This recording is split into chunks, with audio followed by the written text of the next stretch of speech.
Capítulo 2. Pergunta crucial.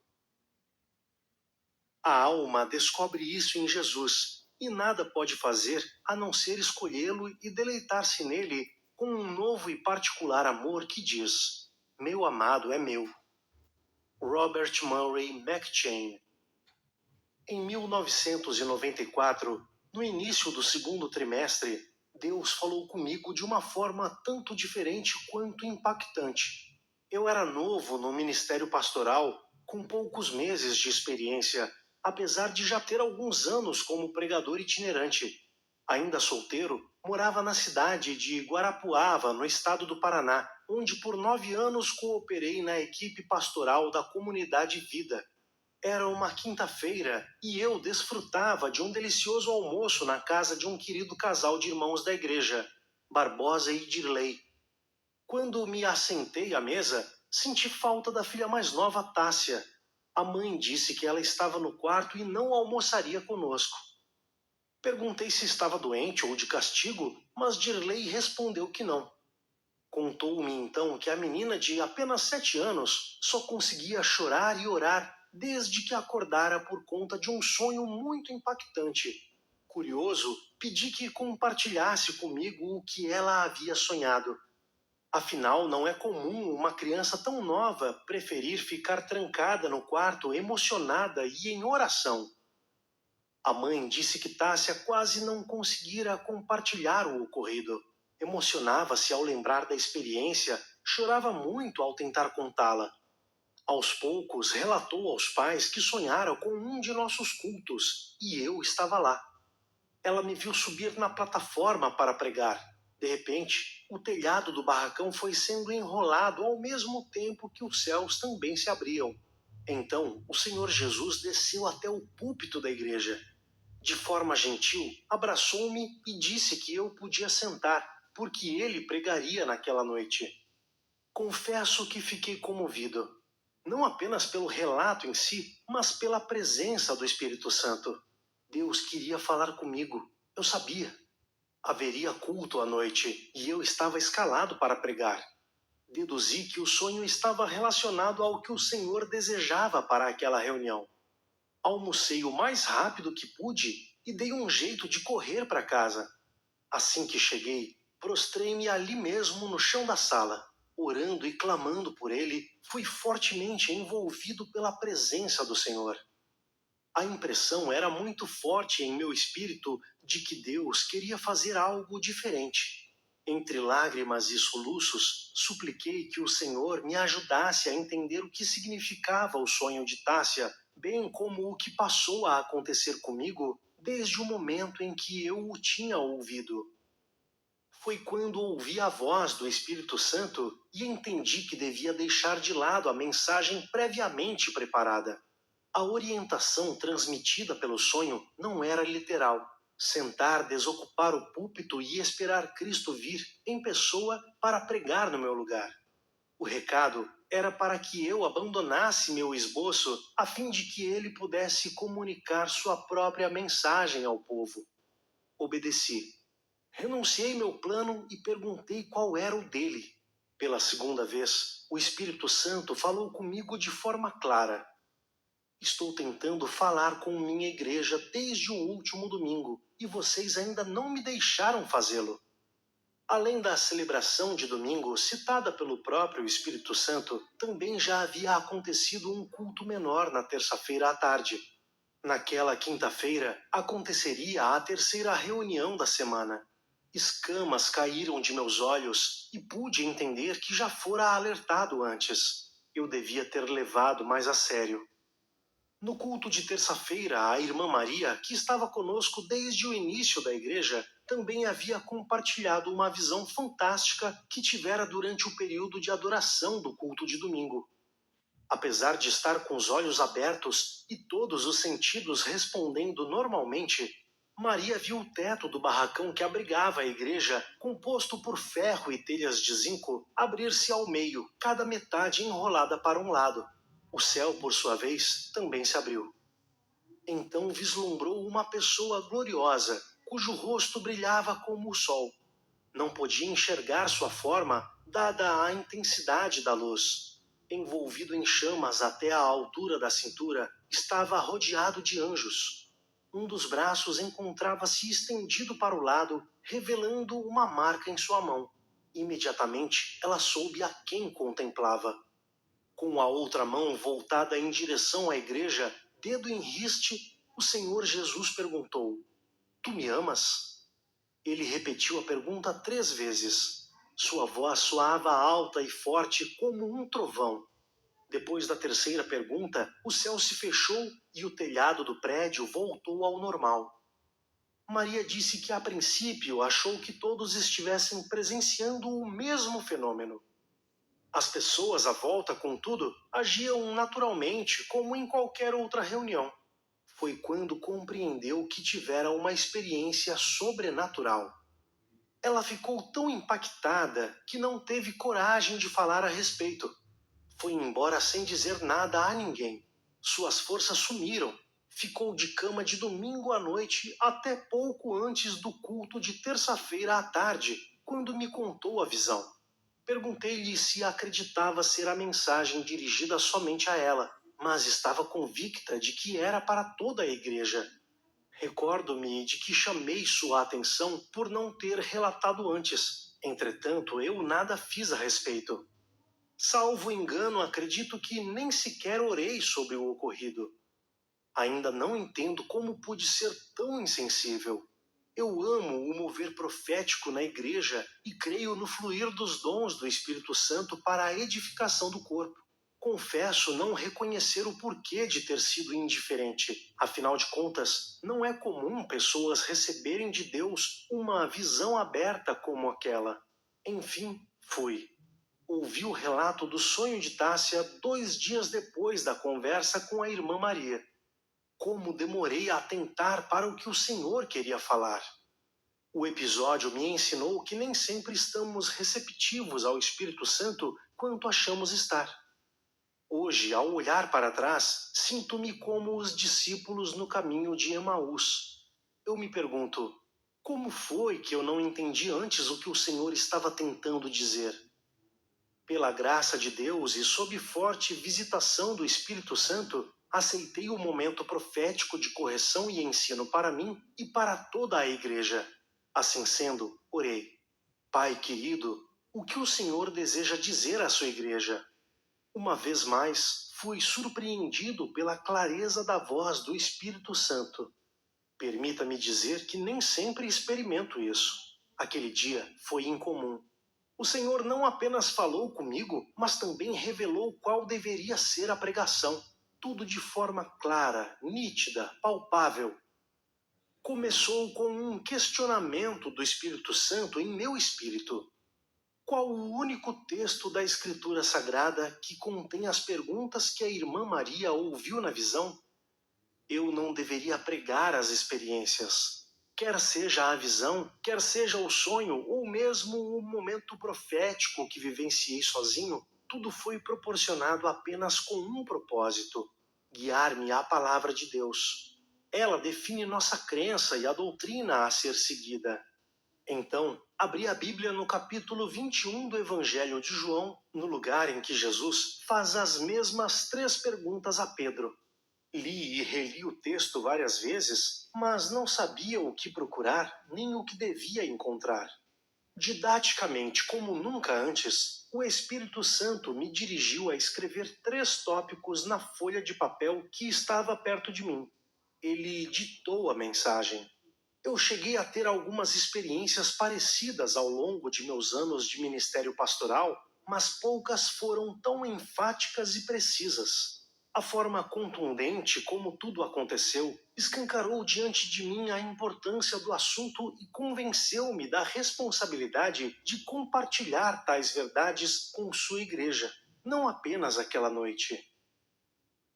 O conteúdo deste audiolivro não é somente uma palavra de ensino, mas também um chamado profético de alinhamento.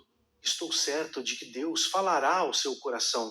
Portanto, quem tem ouvidos, ouça o que o Espírito diz às igrejas. Apocalipse 2, 29. O tema da pregação de Jesus, não mais a minha, era o amor para com ele, e tudo partia desta passagem bíblica. Depois de terem comido, Jesus perguntou a Simão Pedro: Simão, filho de João, você me ama mais do que estes outros me amam? Ele respondeu: Sim, o Senhor sabe que eu amo. Jesus lhe disse: Apacente os meus cordeiros. Jesus perguntou pela segunda vez: Simão, filho de João, você me ama? Ele respondeu: Sim, o Senhor sabe que eu o amo. Jesus lhe disse: Pastoreie as minhas ovelhas. Pela terceira vez, Jesus lhe perguntou: Simão, filho de João, você me ama? Pedro ficou triste por Jesus ter perguntado pela terceira vez: Você me ama? E respondeu: O Senhor sabe todas as coisas, sabe que eu o amo. Jesus lhe disse: Apacente as minhas ovelhas. Grifos do autor: João 21, 15 a 17. Esse registro é mais do que uma descrição histórica a ser listada na cronologia do ministério de Cristo ou da vida de Pedro. Paulo afirmou aos cristãos romanos que tudo o que no passado foi escrito, para o nosso ensino foi escrito. Romanos 15, 4. Aos irmãos de Corinto, em referência ao registro da história de Israel nas Escrituras, o apóstolo declarou: Estas coisas aconteceram com eles para servir de exemplo e foram escritas como advertência a nós, para quem o fim dos tempos tem chegado. 1 Coríntios 10, 11. Os episódios narrados na Bíblia sempre trazem lições. Devemos procurar quais são, além de buscar como transportá-las do texto à prática, das letras à vida. É assim que o convido a olhar para as perguntas de Jesus, para as respostas de Pedro, para o contexto desse encontro. E o que o Senhor me permitiu entender e orientou a pregar é o que passo a compartilhar com você agora. Os 3 tópicos que escrevi à mão naquela folha, obedecendo à nítida voz interior do Espírito Santo, são: 1. A necessidade de autoavaliação. 2. O amor pode crescer. 3. O amor se expressa em ações. A necessidade de autoavaliação. Por que o Senhor Jesus repetiu a mesma pergunta 3 vezes? Não havia necessidade de perguntar coisa alguma. Após a ressurreição e, consequentemente, glorificação, o atributo divino da onisciência, do qual Jesus se despojara temporariamente, Filipenses 2, 6 e 7, havia sido plenamente restituído. Colossenses 2, 9. Nas 2 primeiras respostas, quando utiliza a expressão "o Senhor sabe que eu o amo", Pedro enfatiza o conhecimento de Cristo apenas acerca do amor que o discípulo mantinha para com ele. Depois de questionado pela terceira vez, contudo, o apóstolo declarou: O Senhor sabe todas as coisas. Aqui, Pedro se refere à onisciência de Cristo, ao fato de que nada fugia ao conhecimento dele. Se Cristo sabia todas as coisas, mas ainda assim fez perguntas a Pedro, concluímos que ele o fez não para descobrir a resposta, e sim para conduzir o próprio apóstolo a uma autoavaliação. Penso que a intenção de Cristo era fazer com que Pedro olhasse para dentro de si mesmo e, assim fazendo, mensurasse tanto a qualidade como a intensidade do amor que tinha por Jesus. As 3 perguntas, embora parecidas, não são iguais. Há detalhes que distinguem cada uma delas, e não é certo ignorá-los. Na primeira, Cristo não indaga apenas sobre amá-lo, mas estabelece uma comparação. Simão, filho de João, você me ama mais do que estes outros me amam? João 21, 15. Grifos do autor. O ponto principal não era se Pedro amava, mas se ele amava mais do que os outros apóstolos. Por que o mestre perguntaria isso? Será que desejava incitar algum tipo de competição entre os discípulos? É claro que não. Se Cristo os repreendeu quando começaram uma disputa a respeito de quem era o maior. Marcos 9, 33 a 35. É porque, obviamente, ele não admitia esse tipo de comportamento.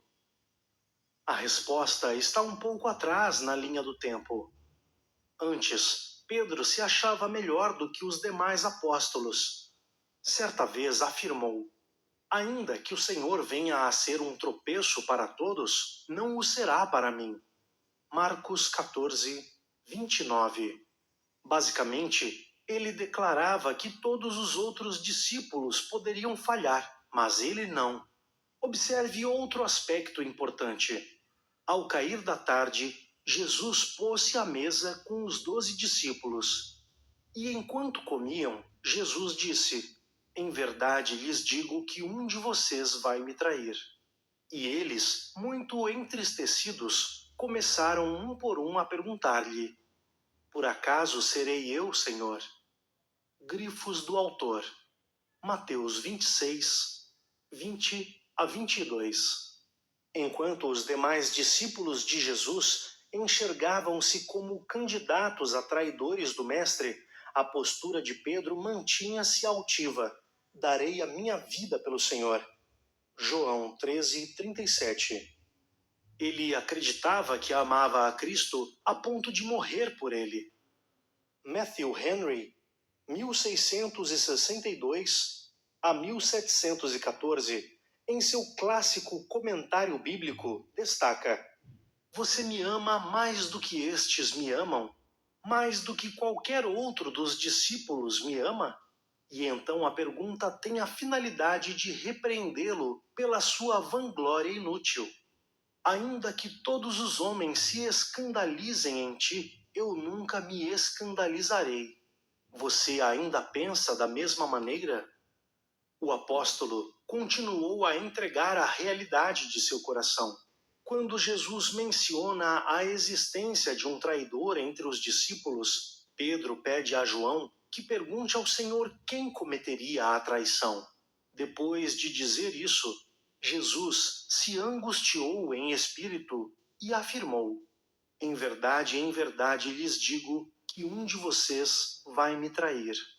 Então os discípulos olharam uns para os outros, sem saber a quem ele se referia. Ao lado de Jesus estava reclinado um dos seus discípulos, aquele a quem ele amava. Simão Pedro fez um sinal a esse para que perguntasse a quem Jesus se referia. João 13, 21 a 24.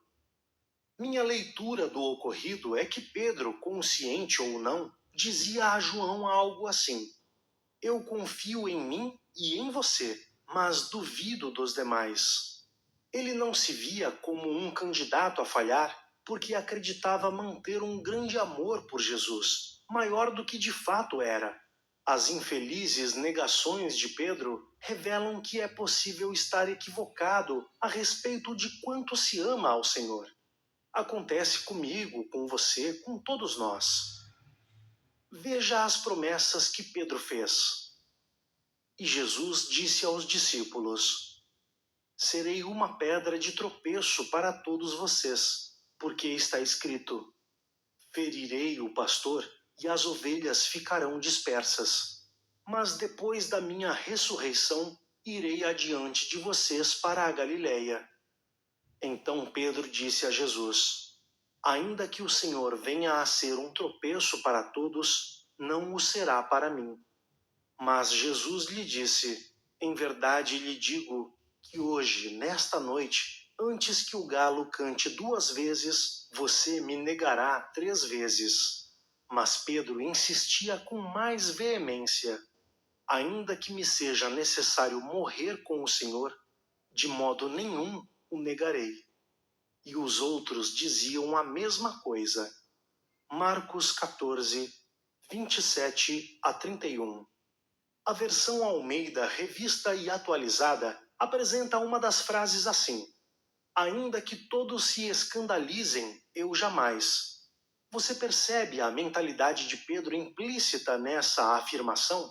Ele se achava fiel ao Senhor mais que os demais. Estava, no entanto, prestes a descobrir que não era tudo aquilo que pensava ser. Embora o foco esteja em Pedro, note que cada um dos discípulos afirmou que, se preciso fosse, também morreria com Jesus. Eles realmente acreditavam em uma espiritualidade e uma fidelidade que, na realidade, não eram tão relevantes assim. A verdade aparece no momento em que Cristo é preso e todos fogem. Marcos 14, 50. Ninguém ficou por perto.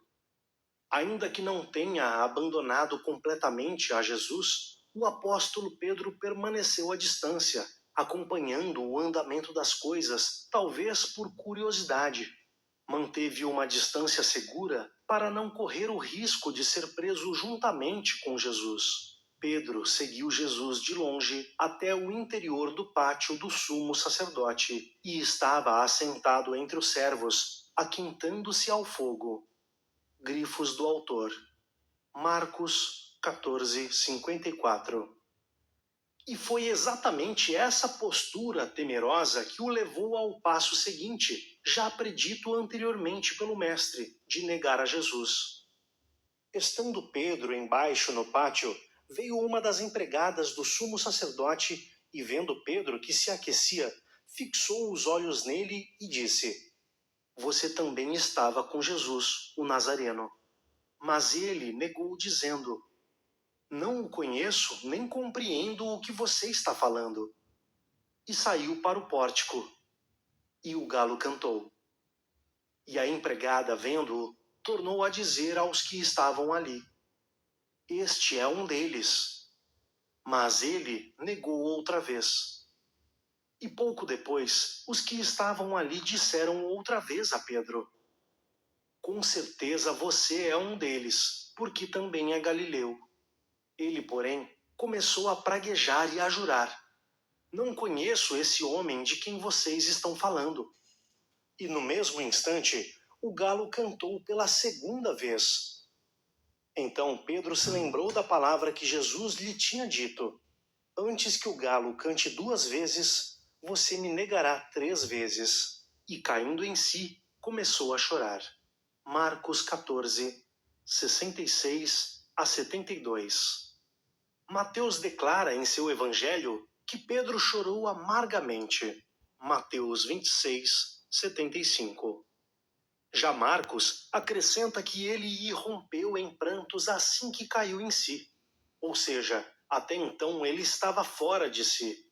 Simão Pedro havia fantasiado o amor e fidelidade ao Senhor, além de ter alimentado um sentimento de grandeza. Porém, o de repente chegou e a máscara caiu por terra. Encarando sua própria conduta, descobriu que não era tão forte como imaginava. Tenho uma notícia para dar. O coração engana. Com certeza você já ouviu alguém aconselhar: siga seu coração. Isso é, ao mesmo tempo, verdadeiro e relativo. Se por coração entende-se o espírito do homem, então é possível receber uma direção segura do Espírito Santo por meio do testemunho interior. Romanos 8, 16. Porém, se o uso da palavra coração for referência ao que achamos e sentimos de nós mesmos, aí mora o perigo. Nesse caso, segui-lo pode ser um caminho traiçoeiro. O destino pode ser uma terra de ilusão, onde acreditamos piamente em coisas que não existem. Podemos bater no peito em declaração de amor e lealdade, mas sucumbir à primeira prova. É mais comum do que se imagina. Achar que ama muito quando o amor é, no mundo real e prático, pequeno e frágil. Fato é que há uma grande distância entre o que achamos que somos e aquilo que somos. É por isso que o Novo Testamento enfatiza muito o cuidado para que não nos enganemos a nós mesmos. Na carta aos Romanos, Paulo declarou: Digo a cada um de vocês que não pense em si mesmo além do que convém. Romanos 12, 3. Voltemos à primeira pergunta de Jesus a Pedro. A resposta do apóstolo foi apenas: o Senhor sabe que eu o amo. Não há nenhuma menção de amar mais do que os demais discípulos na resposta dele, mesmo tendo sido essa a pergunta de Cristo. Diferentemente do que sucedeu na noite da última ceia, Pedro não anunciou amor maior do que aquele que o próprio Jesus podia ver. O que mudou? O contexto leva a entender que o apóstolo fez uma autoavaliação sincera. Ele admitiu que não amava tanto assim. Acabara de demonstrar isso ao negar o Messias 3 vezes, e não arriscou fazer uma jura de amor como da outra vez. Em sua resposta, Pedro simplesmente aceitou que Jesus podia ver o tamanho real de seu amor, melhor do que ele próprio. Veja mais um comentário do eminente pregador inglês Matthew Henry. Na segunda e na terceira vez em que Cristo fez essa pergunta, ele deixou de lado a comparação mais do que estes, porque Pedro, na sua resposta, modestamente a deixou de lado, não desejando comparar-se aos seus irmãos, e muito menos privilegiar-se diante deles. O autoexame é bíblico. Fomos orientados a fazê-lo por ocasião da ceia do Senhor. Que cada um examine a si mesmo. 1 Coríntios 11, 28. Uma avaliação superficial, contudo, não é suficiente para compreender quão falho é o amor humano. E não enxergando tal fragilidade, ficamos impedidos de crescer e atingir maturidade. Devemos examinar nosso coração, mas não sozinhos. Dependemos de ajuda divina, do contrário estamos suscetíveis ao engano. Como disse o salmista, sonda-me, ó Deus, e conhece o meu coração. Prova-me e conhece os meus pensamentos. Vê se há em mim algum caminho mau e guia-me pelo caminho eterno. Salmos 139, 23 e 24. A busca deve ser no sentido de que o Espírito Santo revele a qualidade e a intensidade de nosso amor ao Senhor. Eu já estive nesse lugar. Cria que amava a Jesus um tanto além do que amava de verdade. Recordo-me que quando ainda adolescente, em um ímpeto de coragem, fiz uma oferta ao Senhor. Estava ajoelhado em gesto de rendição e ninguém havia pedido que eu fizesse nada. Não estava respondendo a nenhum apelo. Naquele momento, então, dispus minha vida a Cristo para ser um mártir pela causa do Evangelho.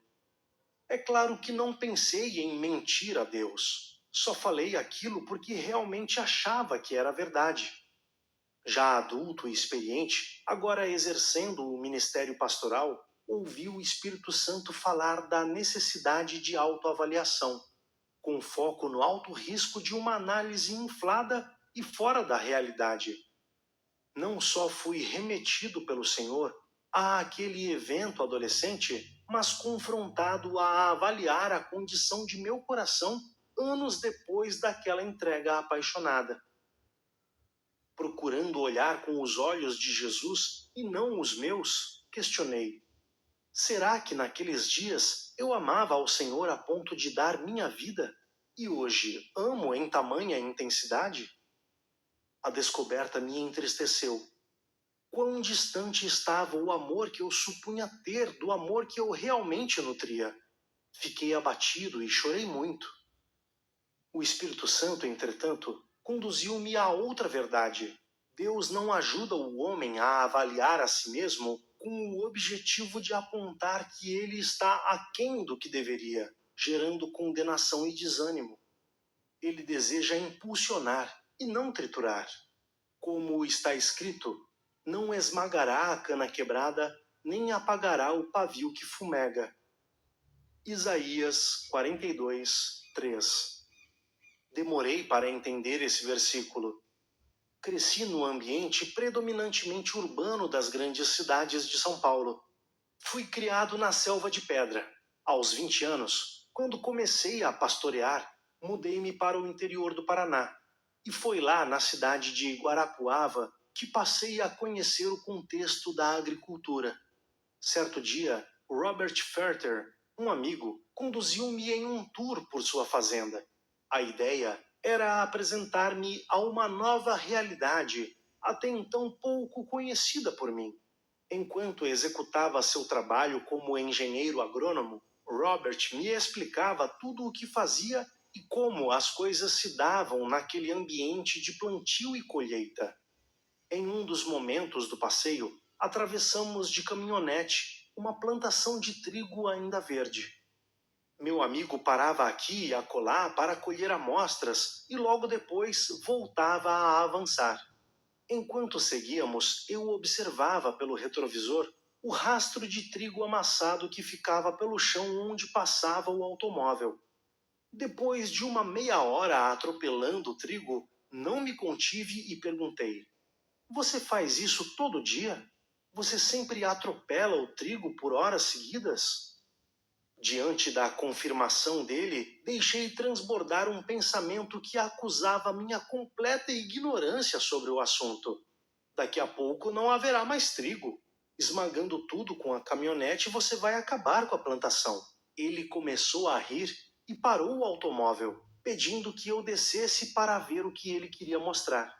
Apontou para o rastro de trigo que acabara de ser criado pelas rodas da caminhonete e perguntou: Você acha que esse trigo não levanta mais? Tenho certeza que não. Quanto pesa esse veículo que passou por cima dele? Sem zombar da minha ignorância, ele apenas sorriu e mostrou outro rastro atrás de mim. O trigo amassado estava apenas um pouco mais baixo que o restante da plantação, aproximadamente um palmo. Ali foi onde eu passei 2 semanas atrás. Minha mente se recusava a acreditar. Então Robert apontou mais um rastro que por sua vez era cerca de 2 palmos mais baixo que o trigo intacto e completou: Ali foi onde eu passei semana passada. Tudo dentro de mim queria gritar que era impossível e minha boca não aguentou. Foi quando Robert se agachou para tocar um dos talos quebrados. Vou mostrar como tornar impossível que o trigo se recupere e se levante. Com os dedos, ele esmagou o lugar exato onde o caule estava quebrado e voltou a falar: Esse não se levanta nunca mais. Na hora veio à minha mente o texto de Isaías: Não quebrará o caniço rachado. Isaías 42, 3. NVI. Deus estava dizendo que não roubaria daqueles de nós que fomos atropelados pelas circunstâncias a esperança de nos reerguermos. A mensagem, portanto, é sobre restauração.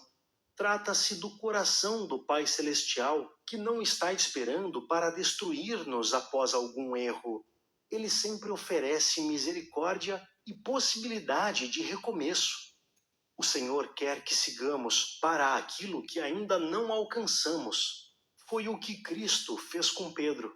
Ele sinalizou que o amor poderia crescer. O amor pode crescer. A consciência da pequenez de nosso amor a Cristo não deveria trazer sentimento de culpa, e sim servir de trampolim para um salto de crescimento. O fato de reconhecer a distância do alvo deve levar a uma maior dedicação do atirador, e não o contrário.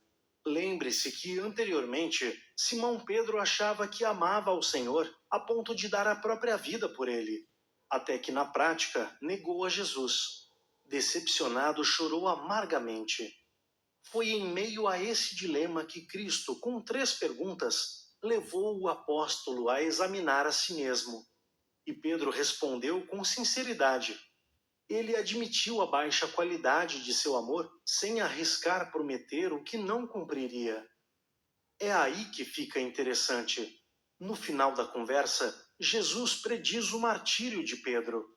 O que antes fora uma promessa vazia, ainda que me seja necessário morrer com o Senhor, de modo nenhum o negarei, Cristo garante que Pedro, enfim, conseguiria cumprir. Enquanto a falha no amor ficou evidente quando o apóstolo evitou entregar a vida, antes negar a Cristo do que correr o risco, a conversa com o Cristo ressurreto descortinou o futuro. O amor daquele impetuoso discípulo ia crescer a ponto de extravasar com sangue. Jesus ainda disse que o tipo de morte glorificaria a Deus. Em verdade, lhe digo que, quando era mais moço, você se cingia e andava por onde queria. Mas quando for velho, estenderá as mãos e outro o cingirá e o levará para onde você não quer ir. Jesus disse isso para significar com que tipo de morte Pedro havia de glorificar a Deus. Depois de falar assim, Jesus acrescentou: siga-me. Grifos do autor. João 21, 18 e 19. Jesus afirmou que um dia Pedro amaria ao Senhor como ele deseja ser amado, com amor pleno, sacrificial. Inclusive, Cristo não poupou detalhes. Disse que o apóstolo estenderia as mãos, ou seja, morreria pela crucificação, um tipo de morte comum nos dias do Império Romano. No clássico O Livro dos Mártires, John Foxe, 1517 a 1587, escreveu: dentre muitos outros santos, o bem-aventurado apóstolo Pedro foi condenado à morte e crucificado em Roma, segundo escreveram alguns. Jerônimo afirma que foi crucificado de cabeça para baixo por petição própria, por julgar-se indigno de ser crucificado da mesma maneira que o seu Senhor. É comum encontrar detalhes sobre o martírio dos discípulos de Cristo em escritos antigos, especialmente naqueles de autoria dos conhecidos pais da Igreja. Um deles, Clemente de Roma, citado por Everett Ferguson em História da Igreja, volume 1, apontava a cidade de Roma como o local onde Pedro foi morto. Dionísio de Corinto também sustentava essa informação, com o acréscimo de que o apóstolo teria pedido para ser crucificado de cabeça para baixo. A informação consta no registro apócrifo Atos de Pedro, no qual Dionísio relata um ministério memorável do apóstolo em Roma e conclui com a história de uma crucificação de cabeça para baixo por vontade própria, um estilo de execução também mencionado por Orígenes. Independentemente de serem precisos ou não os detalhes da crucificação de Pedro, sabemos que ela aconteceu. O próprio Cristo a predisse. E a profecia consolou o discípulo arrependido, mostrando-lhe que o amor sacrificial em falta no início estaria presente no fim. A conclusão é objetiva: o amor pode crescer. A matéria aqui é intensidade.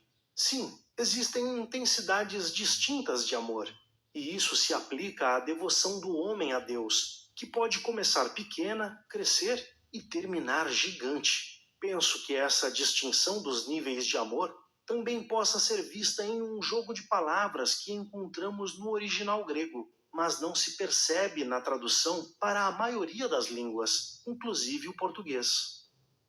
A língua original em que o Novo Testamento foi escrito usava palavras diferentes para amor, com conotações igualmente distintas. Por exemplo, se a referência fosse a um amor familiar, a palavra grega seria storge. Se físico, retratando o ato sexual, eros. Dois outros termos foram utilizados especificamente no diálogo entre Jesus e Pedro: agapau e phileo. Ambos significam amor, mas em intensidades diferentes. Enquanto phileo indica apenas amor, agapau, amor terno. Aquele apresenta a ideia de gostar, e o outro, a de gostar muito. Acho interessante Jesus ter escolhido essas palavras. Vamos aplicá-las ao texto bíblico e encontraremos luz. Na primeira pergunta, você me ama mais do que estes outros me amam? O verbo é agapau. Pedro responde com phileo. Sim, o Senhor sabe que eu o amo. Parece-me que Jesus pergunta sobre a intensidade maior de amor, e o apóstolo responde, ainda que positivamente, fazendo menção a uma intensidade menor. Na segunda pergunta, a história se repete. Jesus lança agapau. Pedro retorna com filho. Talvez fosse uma maneira de dizer: amar eu amo, mas não é isso tudo. Não é na intensidade que o Senhor está perguntando, nem é um amor tão grande quanto aquele que eu achei que tinha quando prometi morrer por você. Então vem a terceira pergunta, que produziu uma reação emocional em Pedro. A Bíblia declara que o apóstolo ficou triste por Jesus ter perguntado pela terceira vez. João 21, 17. Como não conseguiu levar Pedro à dimensão de amor de sua pergunta, Jesus desce ao nível da resposta. Você me filho? Então Pedro corresponde. O Senhor sabe de todas as coisas. Sabe que eu o filho. Seria esse o porquê de a terceira pergunta ter entristecido o apóstolo? Como se Jesus tivesse perguntado: é esse o nível de amor que você tem por mim? Imagino que, em outras palavras, a resposta daquele futuro grande líder da igreja teria sido mais ou menos a seguinte: o meu amor não vai além disso, não há como enganá-lo, e eu também não quero enganar a mim mesmo de novo. Todas as respostas de Pedro foram: Senhor, tu sabes que eu gosto de ti. A beleza da conversa, no entanto, está no fato de que, ainda assim, o mestre conclui exaltando o martírio de seu discípulo. Mesmo tendo ouvido uma promessa furada lá atrás e uma sequência de gosto em vez de amo, Jesus não coloca um ponto final, apenas vira a página. Mais velho, Pedro teria uma segunda chance, passaria por um segundo teste e sairia aprovado. Russell Norman Champlin, em sua obra O Novo Testamento interpretado versículo por versículo, diferente de outros comentaristas, argumenta de modo contrário à ideia de que o jogo de palavras aborda níveis distintos de amor. Ele aponta que a alternância de palavras seja apenas uma questão de estilo literário, citando o mesmo emprego em outros lugares do Novo Testamento, nos quais não havia a menor intenção de distinguir a intensidade do sentimento. Porém, não baseio a interpretação de que há níveis de amor apenas nas possibilidades de tradução da palavra amor na conversa de Jesus com Pedro. Se de fato esse argumento sozinho não é suficiente para tal sustentação de ideia, ainda assim é evidente que Cristo tratava da possibilidade de o amor crescer. Durante muito tempo, achei que Jesus fizera as 3 perguntas a Simão Pedro apenas com o propósito de dar-lhe a chance de consertar as coisas. 3 afirmações de amor por 3 negações. No entanto, ao considerar o todo, percebi que o Senhor não queria acusá-lo nem o desanimar naquele momento de autoavaliação induzida. Além de levar o apóstolo à conclusão de que mantinha menos amor do que deveria, o Senhor fez isso com um objetivo central: inspirá-lo a crer que um dia seu amor por Cristo alcançaria a maturidade. É importante lembrar que o Senhor nos conhece melhor do que nós mesmos. Ele vê potencial de sucesso quando somente enxergamos falhas. Ele vê futuro quando nos prendemos ao passado. Quando falhamos em demonstrar-lhe amor, ele diz: eu sei que você ainda vai chegar lá. Assim como Pedro teve a chama da esperança reacesa, igualmente podemos tê-la reavivada. Se hoje nosso coração não manifesta amor em intensidade e qualidade devidas a Cristo, ainda assim podemos seguir adiante. É possível crescer em amor. Decida fazê-lo evoluir. Tire os olhos da largada e contemple o que Cristo vê no fim. Mais que palavras.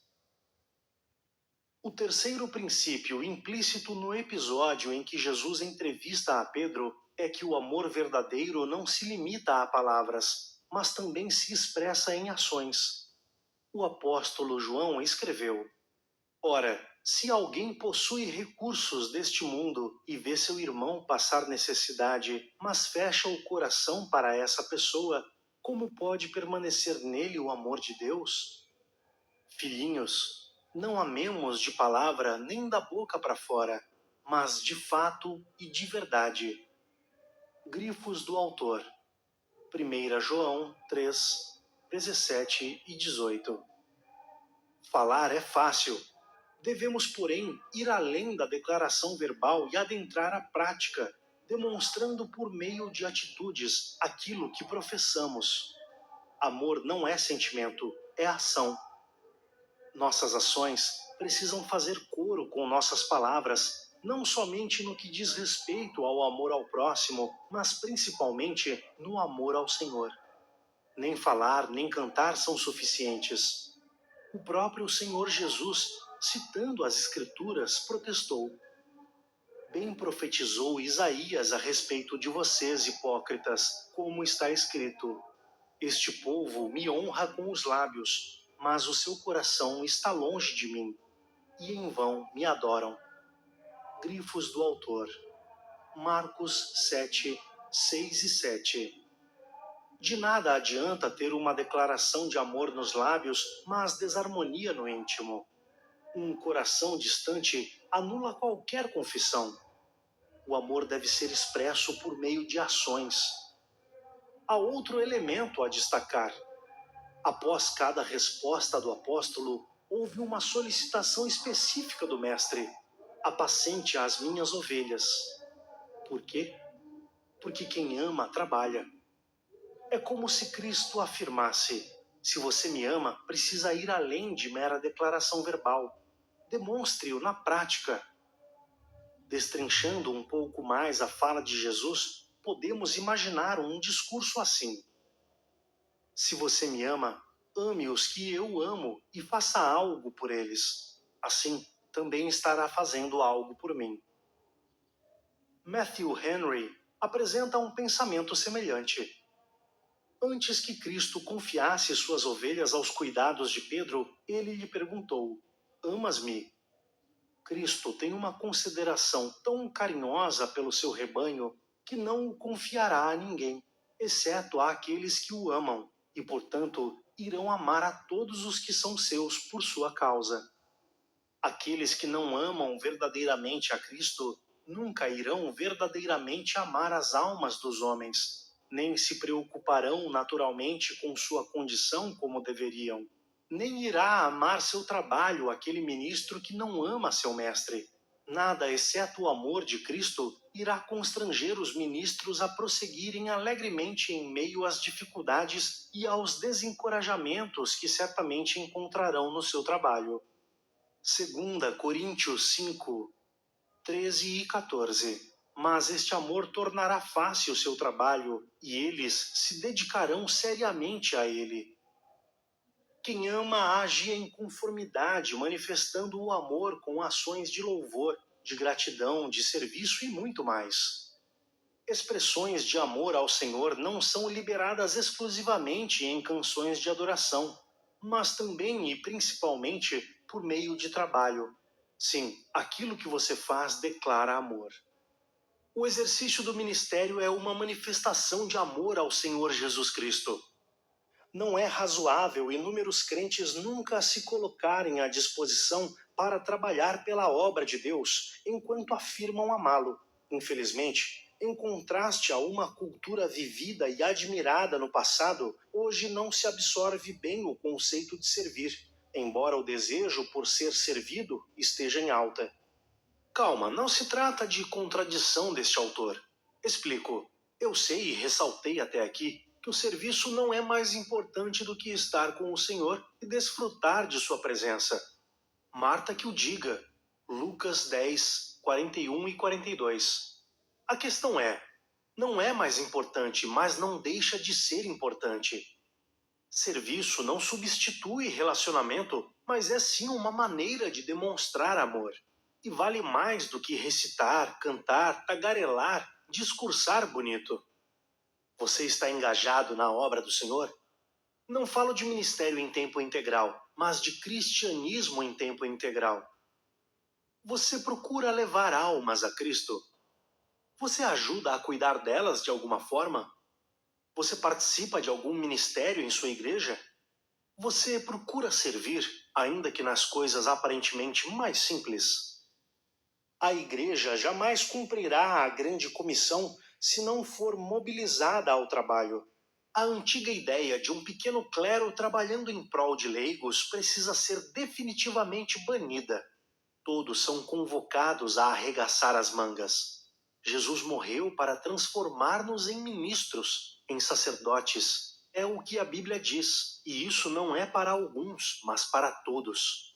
E cantavam um cântico novo, dizendo: digno és de pegar o livro e de quebrar os selos, porque foste morto e com teu sangue compraste para Deus os que procedem de toda tribo, língua, povo e nação, e para o nosso Deus os constituíste reino e sacerdotes, e eles reinarão sobre a terra. Grifos do autor. Apocalipse 5, 9 e 10. Examine sua própria vida. Procure expressões de amor em forma de serviço, de ministério. Se não encontrar nada, é indispensável que haja mudança. São duas as possibilidades. Ou seu amor por Jesus ainda não é intenso e precisa crescer, ou você ainda não aprendeu a expressá-lo corretamente em ações e trabalho por ele. Em qualquer dos casos, ajustes são necessários.